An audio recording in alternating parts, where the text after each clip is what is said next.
Jawaban santun Bang Haji Roma Irama ketika dihina dan ceramahnya dianggap berpotensi sesat menyesatkan oleh Gus Baha, namun dia sendiri malah bergandeng jembut dengan golongan Habib Yaman, penyebar kesesatan yang sesungguhnya.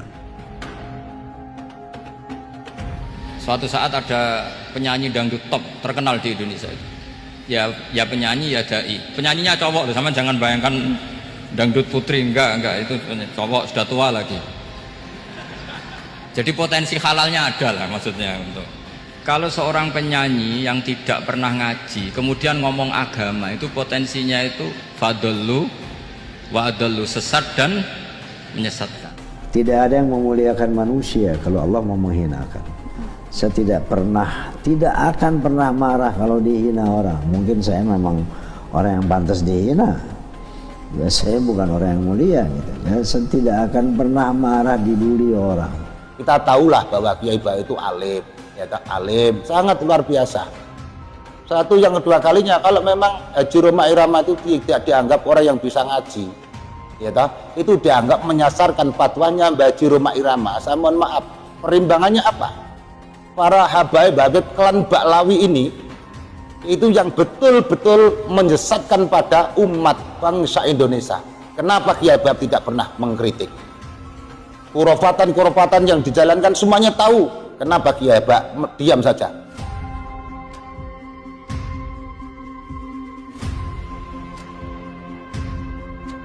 Tidak akan ada yang mampu menghinakan manusia jika Allah sudah memuliakannya, dan tidak akan ada yang mampu memuliakan manusia jika Allah sudah menghinakannya.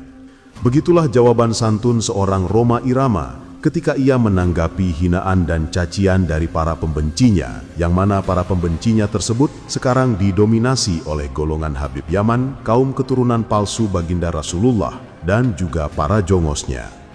Memang benar apa yang disampaikan oleh Bang Haji Roma Irama, bahwa tidak akan ada yang mampu memuliakan manusia jika Allah sudah menghinakannya. Dulu, bisa dikatakan hampir tidak ada warga Nahdliyin yang berkata-kata tidak pantas kepada seorang Gus Baha. Namun ketika ternyata ia ikut terlibat dalam pembangunan makam Baklawi tidak waras Ja'far Al-Kaf, bahkan perannya sangat penting, yakni sebagai pemberi fatwa atas diperbolehkannya pembangunan makam Ja'far Al-Kaf yang berakibat tertimpanya puluhan makam kaum pribumi Nusantara diinjak-injak dan dijadikan keset untuk menuju makam Baklawi tidak waras tersebut. Allah seolah sedang menghinakannya. Tidak sedikit warga Nahdliyin yang sekarang mencaci dan mencela dia karena kealimannya selama ini ternyata tidak mampu menjadi penangkal bagi akalnya dari doktrin golongan Baklawi Yaman sebagai golongan manusia dengan kasta paling tinggi di bumi Nusantara.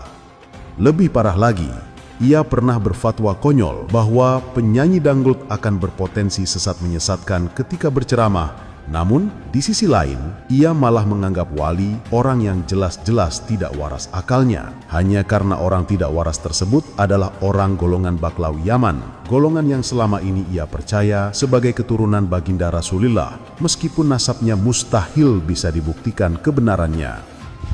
Habib Ja'far dengan segala keterkenalan majdzubnya, beliau ngendikan tuh mesti diulang-ulang syahadat wali-wali yang sudah kabundut. Asyhadu an la ilaha illallah. Habib Abdullah Al-Kabir Malaka pada Beju Negoro. Aman ke negoro. Al-Kab sing nyekel negoro.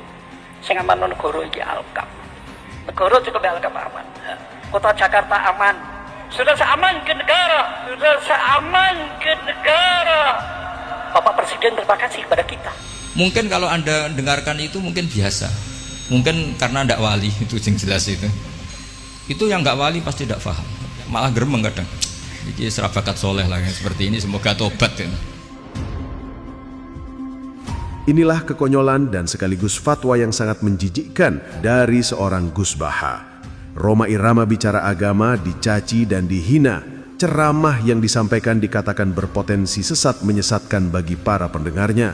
Sedangkan orang tidak waras, seorang pengidap gangguan jiwa, difatwakan bahwa dia adalah seorang walinya Allah Ta'ala.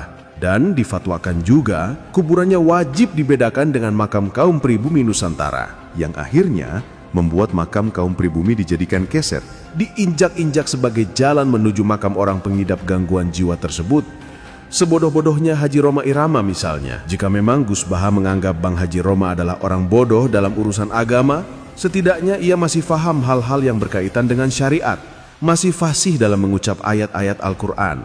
Bandingkan dengan Baklawi Jakfar Al-Kaf yang difatwakan sebagai wali oleh Gus Baha. Mengucap kalimat syahadat dan solawat saja, ia belepotan, amburadul tidak karuan. Persis seperti orang tidak waras di jalanan, yang semua ucapan mereka keluar seada-adanya, tanpa ada kontrol sama sekali dari akal warasnya.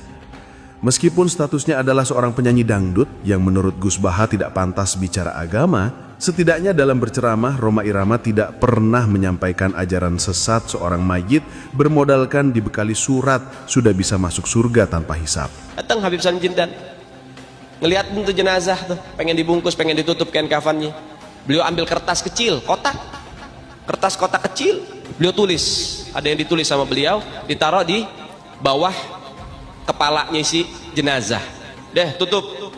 Sebelum ditutup, habis beliau tulis, ditaruh tuh kertas, beliau bilang, "Man, gue tahu lo ibadahnya berantakan, tapi lo cinta sama dzurriyyat Nabi Muhammad, ikhlas dari dalam hati.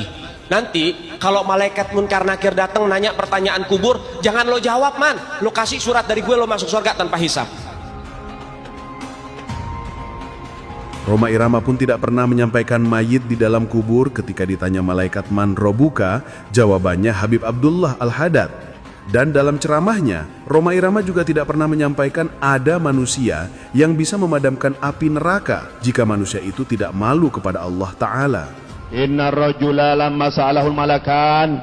Ini orang laki-laki yang di dalam kubur, si munsyid nih, si vokal ini, begitu ditanya oleh Muhammad Munkar dan Nakir, wagala man rabbuka, Munkar Nakir tanya man rabbuka, siapa Tuhanmu? Dia jawab, Habibi Abdullah Ba'alwi. Kalau aku tidak malu kepada Allah Ta'ala, maka neraka Jahannam itu akan aku matikan. Dia hampiri neraka. Saya masih punya teman ada di dalam api neraka. Dia bilang, neraka, keluarkan teman-teman saya, orang-orang yang dekat sama saya. Kalau enggak, saya masuk, enggak tanggung kalau padam neraka. Jika aku tidak malu, maka aku akan padamkan api neraka. Jika aku tidak malu, api neraka itu saya buat padam api neraka. Dari 3 tema ajaran sesat, mayit bisa masuk surga tanpa hisab bermodalkan surat rekomendasi. Ditanya malaikat Munkar Nakir tentang siapa Tuhannya, dijawab Tuhannya adalah seorang manusia.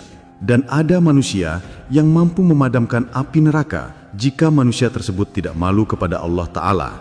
Apakah ajaran-ajaran sesat tersebut disampaikan oleh penyanyi dangdut Roma Irama sehingga Gus Baha berfatwa bahwa apa yang disampaikan oleh sang penyanyi dangdut dalam ceramah berpotensi menyesatkan umat manusia? Jika memang Gus Baha adalah seorang ulama yang alim dan bijaksana serta konsisten dengan ilmu yang dimilikinya, tentu ia bisa menilai ceramah siapa yang sesungguhnya berpotensi sesat menyesatkan bagi umat Islam. Ceramah penyanyi dangdut Roma Irama atau ceramah Baklawi yang ia buja-buja dan ia percaya sebagai keturunan baginda Rasulullah. Termasuk juga dengan dongeng khurafat yang disampaikan Baklawi Umar Mutahar yang menceritakan Baklawi penidap gangguan jiwa Ja'far Al-Kaf pernah mengislamkan orang kafir yang telah meninggal dunia. Dongeng tersebut jelas berpotensi sesat menyesatkan. Tapi Gus Baha yang katanya adalah seorang kiai yang sangat menjaga perkara syariat malah bergandeng jembut dengan penyebar ajaran sesat tersebut dan malah mencaci dan menghina Roma Irama yang ceramahnya lurus-lurus saja dan tidak pernah keluar dari rambu-rambu syariat agama. Kesombongan Gus Baha selama ini yang merasa sebagai manusia paling alim di jagat raya sehingga suka merendahkan kiai lainnya nampaknya telah dibuka oleh Allah Ta'ala bahwa kesombongan dia hanya berlaku untuk kaum pribumi saja, sementara kepada kaum keturunan pendatang Yaman, dia memposisikan diri sebagai jongos yang hina, sehingga apapun kesesatan yang disebarkan oleh sang dero majikannya, ia mingkem 1000 bahasa. Sebab bisa jadi ajaran sesat yang disebarkan oleh para bendoro majikannya dalam pikiran Gus Baha itu bukanlah kesesatan, melainkan sebuah kebenaran tersembunyi yang sirnya tidak bisa dijangkau oleh orang awam pada umumnya. Gus Baha adalah simbol Sealim apapun orangnya, seluas apapun keilmuan seorang manusia, ketika dia bergaul dengan Baklawi, kaum keturunan palsu baginda Rasulullah, dia akan menjadi manusia tolol seketika. Sebab ia tidak akan bisa lagi menggunakan logikanya yang sudah tertutup doktrin betapa mulia dan spesialnya golongan Baklawi yang dipercaya oleh dia sebagai zuriat baginda Rasulullah. Termasuk sikap Gus Baha yang menghina penyanyi dangdut berpotensi menyesatkan jika bicara agama, namun di sisi lain justru memuja-muja dan menganggap walinya Allah Ta'ala orang yang nyata mengidap gangguan jiwa. Itu semua adalah akibat ketololan manusia ketika manusia tersebut otaknya telah termanipulasi oleh klan Bani Ubaidillah, kaum keturunan palsu baginda Rasulullah.